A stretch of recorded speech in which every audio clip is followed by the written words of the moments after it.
I always like the way Americans say Dragados. It's Dragados. We are a Spanish company. It's always Dragados. How's those fellows at Dragados? Thank you for having me. It is a pleasure to be here, to be a part of your community. I'm the Executive Vice President for Major Projects for Dragados. But I thought I'd give you a little bit of my background also, and then just talk about where we are with the Alaskan Viaduct, but particularly where STP is, Seattle Tunnel Partners is, with the minority community and disadvantaged business enterprises, because that's why we're all here today. I'm not from Seattle. I spent most of my career in public service. I was the executive director of the Port Authority of New York and New Jersey, probably the largest transportation agency in the country, currently going through a little political turmoil right now with the two governors, Governor Christie, Governor Cuomo. In their wisdom, they decided to fire me and move on to other projects of their own, creating a fair amount of difficulty for that agency, but it really is one of the great, great public agencies in this country and has a really long and proud history, and it is unfortunate when politicians use agencies for their own personal political advantage. And before that, I worked for Mayor Bloomberg. I was his environmental commissioner running the city, New York City's water and sewer system. And I tell you that because both agencies had a long relationship with the minority community in New York City. And in particular, when I was the executive director and commissioner, that work was very, very important to both agencies. The Port Authority's capital budget on any given year is around $3 billion. The Department of Environmental Protection's capital budget is about $1.5 billion. And the empowerment opportunities that provided really was taken very seriously throughout each part of those agencies. And while there was a strong, strong commitment, it is not without its challenges. And let me be honest and candid here. In Seattle, I have been your guest here for about 2.5 months, living here, dealing with the tunnel and the tunnel problem. But in some ways, almost more importantly, beginning to connect this project in the way that it needed to be connected back into the community. And there were clearly some difficulties when STP started. We stumbled, we failed to connect. I thought it was really well said. The communication, learning how to communicate, sharing, understanding is really how people connect in business. We can have all the wonderful programs in the world and we can set goals and we can set targets, but it really is coming to understand the local community, the challenges, the business opportunities. And so while I've also been working on getting the tunnel boring machine started again, I've also been working here with Bobby Forge, who obviously many of you know, to really revitalize and get the DBE program in a much better shape than it had been before. And I think in a small way, we're making progress. It doesn't happen overnight. It takes work, it takes effort, it takes communication. But in a small way, I think we've begun to address some of those barriers. And I hope to be here when the full goal of $96 million worth of DBE contracts are out into the community, but that in and of itself is only a goal. It needs to be, in a sense, made permanent, that there should be a relationship and a capacity that gets built over time. So that is STP's commitment. Obviously, I'm candid and let you know that there are things that we didn't do right, we need to do better. But the only way you can solve those kind of problems is to be open and candid and continue to communicate. There's some businesses that we are particularly focused on in terms of providing access to the contracts, but they're also going to be, out of a crisis comes other opportunities. With the tunnel boring machine stop, we're about to launch a major, major recovery effort, and that will mean more potential work in the minority business community. So I will pass out my card. I will give you my email. And anybody who would like to talk to me afterwards, I'd be glad to talk to you about where our efforts are and how they're going forward. Sir? One question. Did you resolve the issue that federal highways investigated? Because I think it affected a mover or movers. Sure. Let me, maybe somebody who couldn't hear that. Yeah, I'll rephrase the question. Mr. Franklin was asking what was the status of the Title VI complaints that were registered against STP by 8 businesses that felt that there were unnecessary and, in fact, erected barriers to access within the tunnel tunnel project and those opportunities. There are probably 3 phases to that, and the work is not completed, and it won't be completed until we've resolved some ongoing issues. But let me speak to the 3 main parts of it and give you a status report on where it is. I think the first thing that was important was that mutually between STP and Federal Highways and Washington DOT, we brought in an independent consultant to assess the process that had happened historically, but more importantly, I think, looking at what would be the programs and policies going forward to avoid, again, a recurrence of the barriers that the bidding process would look like that it was creating for the 8 contractors. And they ranged from a woman-owned business who was doing photography to Elton Mason, who many of you know, in terms of some trucking issues, in terms of the barriers. The consultant, her name is Jan Kaiser, and she has completed her draft report. And I think that draft report, when you see the final, will be revealing in the sense that clearly STP did not do an adequate job of opening up and working with the minority business community. And as I said, we take that seriously. It also talked about Washington DOT needing to be more supportive and integrated back into the minority community and helping people and companies understand the bidding process and where they can get certified and how they can stay certified. And last, it also asked questions about the communication between STP and the minority business community, and what do we need to hear from you in order to become a part of that project. But all in all, I would say that the report recognized that there were challenges, but not ones that couldn't be overcome and are not beginning to be overcome. Sorry, go ahead, sir.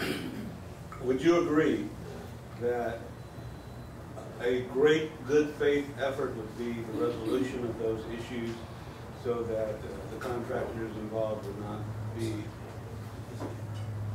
Okay. Would you agree that the resolution of those issues would go a long way toward demonstrating that minority contractors can get fair treatment? Absolutely. That was going to be the second phase of it. As part of the Title VI process, we were required to meet with all 8 of the respondents and engage in good faith efforts to determine whether or not there are future or current economic opportunities within the overall job. And we have met with all 8. I think we've made substantial progress on all 7. There's one contractor that just due to the nature of his company and his work and where there are contracts going forward, I'm not sure that that one has as much of a business opportunity as the other 7. I think each one of them have now, in that process, seen a business opportunity, and it's only real until it's done, and we have engaged and finalized the contract, but I feel that each one of them sees that business opportunity going forward, and part of Jan Kaiser, the consultant work, will be ensuring that those good faith efforts mature and actually become work. So I totally agree, and that's probably my #1 focus right now in concluding those commercial negotiations. And there are some people who are members of Tabor 100 who we are talking to, or we've finalized contracts, and I'm not going to highlight anyone in particular because all 8 matter, but we do take that seriously, and hopefully within the next month or so we will have concluded those good faith efforts. 2 questions. One is, what has been the utilization rate for minority firms, exclusive of white female firms, and what your goal is for the project? And then my second question is, how did it happen that these kinds of things were going on in the project? What kind of things would you do differently in managing a project so that you would avoid it and the community wouldn't need to go through the angst that they went through? Sure. Well, let me start with the last part of your question, because I honestly can't, off the top of your head, give you the subtotal of minority contracting exclusive of women-owned businesses today. But if you give me your card, I will send you that information. But let me also affirm that the overall goal that was recreated under the agreement with FHWA increased the minority participation in the overall contract to $96 million total.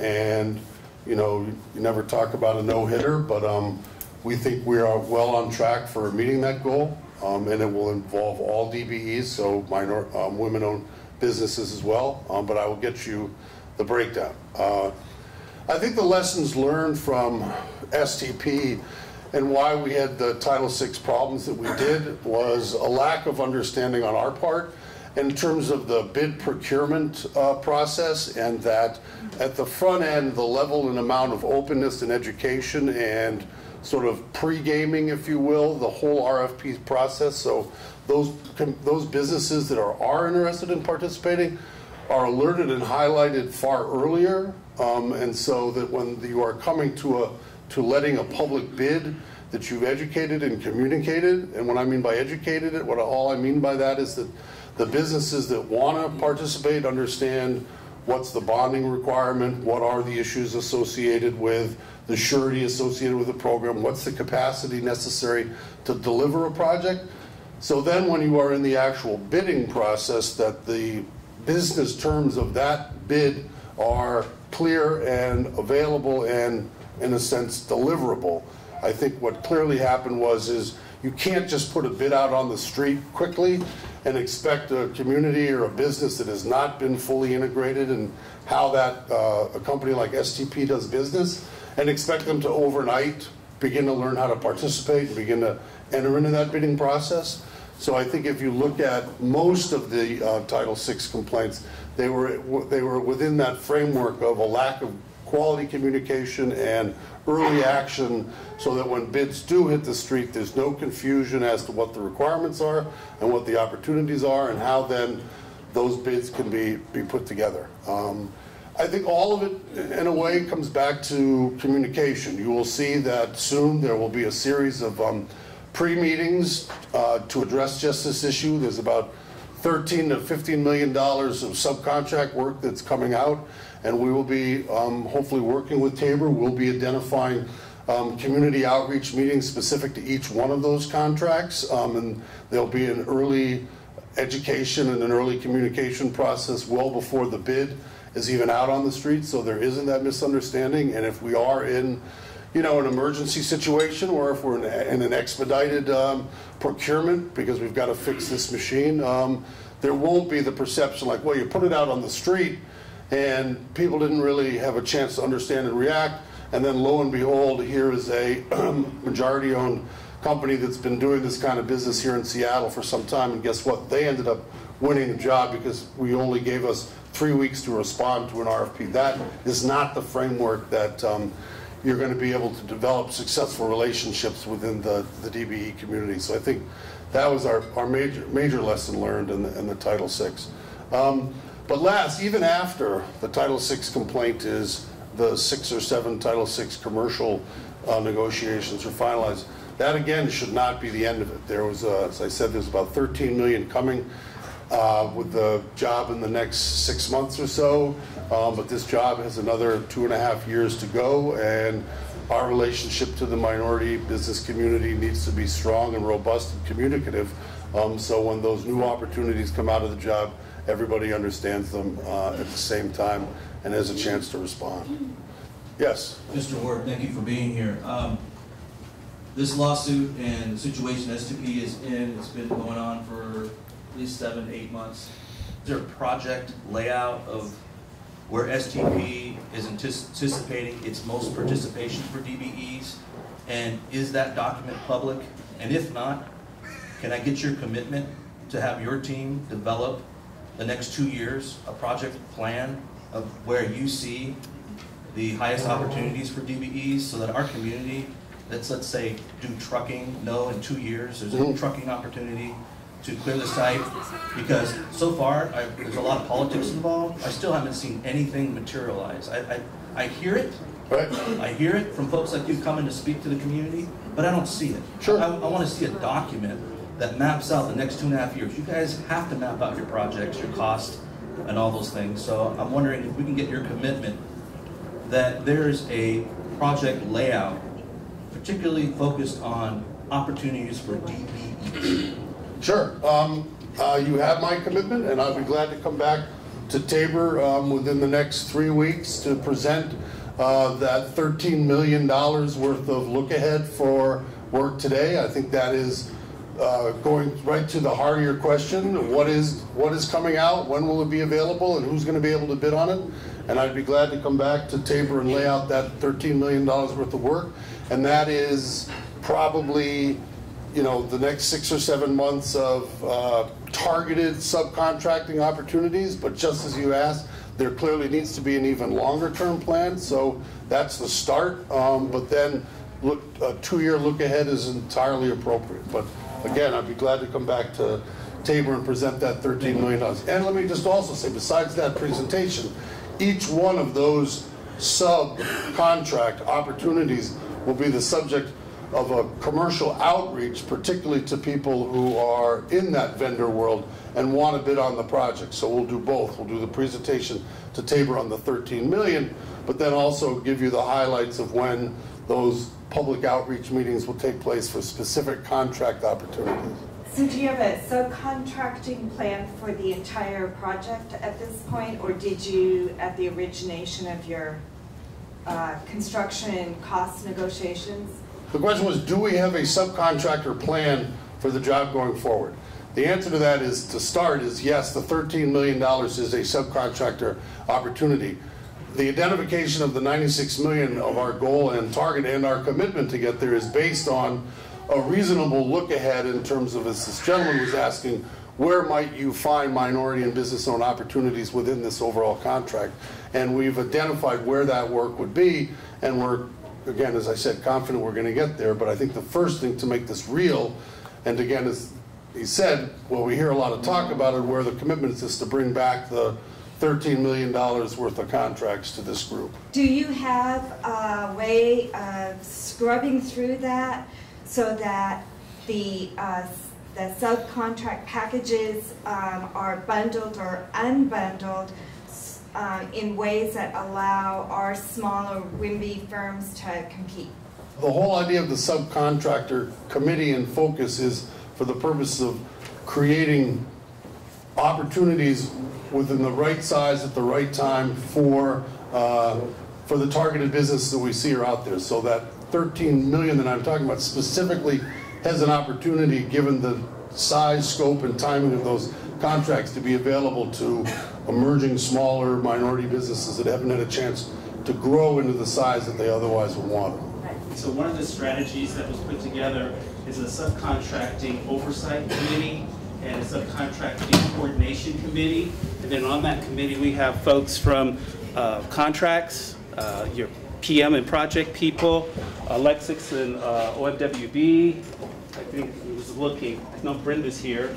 She participates to a certain degree. So we have the major stakeholders from the STP side, from the WSDOT side. Your independent consultants and guides are all involved in that. And so we meet twice a week and we look at that $13 million and try to kind of think through what the best strategies would be to either unbundle or some of it's just to speak to the reality of the project in terms of what the reality is in terms of how we can reach the DBE community. One of the things that has been a challenge for the project, at least from my observation, is the nature of the procurement, which is design build, and then the nature of where the project is right now. So what happens is you have someone kind of designing something as they go, and in many cases they need to get that to the street quickly based on the timeline, so there are a lot of unknowns. And then that's the part that makes it difficult, especially as it relates to working with the DBE community, trying to engage folks who may not have a certain business acumen that Chris talked about, where they're not, I shouldn't say not have, but the project hasn't communicated to the community what the necessary requirements might be for them to actively engage in the process. So you're designing bits and pieces, and then you're going out with them, and then you're asking everybody to kind of run and keep up with you. But with the $13 million, we've been able to look ahead. A big portion of that, correct me if I'm wrong, Chris, is the whole tunnel boring machine, the whole recovery of that, building a shaft, excavating that, getting to the cutter head, filling it back in. There's work, that project in itself is its own kind of mega project. And so that has become actually an opportunity, and then, but not without conflict, because many of the people who have been contracted have to wait for that to happen. So that puts that other contracted community on hold. So all of these moving parts are moving, but with this subcontracting oversight committee, this coordination committee, the one thing that is quite evident is that all the stakeholders, both the state and STP and your independent consultants, are all kind of working together to try to flush them out and create the appropriate packages to reach the community. Given the fact that everybody in Seattle is an expert and everybody knows exactly how you should repair a tunnel boring machine and everybody knows exactly how you should get this project fixed, that was a joke actually, so didn't go over well. It's our hope that the tunnel boring machine will be repaired by January or February, and we will resume mining of the tunnel. And with a very aggressive schedule, we think we can achieve the original RFP completion date of November 2016. We were going to hopefully beat that schedule by about 7 months. Now with the delay, we're going to go back and hopefully deliver for Seattle this project on the original RFP date of November 2016, and you'll start to see the huge pieces to repair this machine will start arriving in the port, and as Bobby said, you'll begin to see the emergency repair work going forward. So again, come up to me, I have business cards, I'd be glad to follow up with anybody, and I just appreciate the opportunity to come into your community and talk about the challenges we all face together. Thanks again.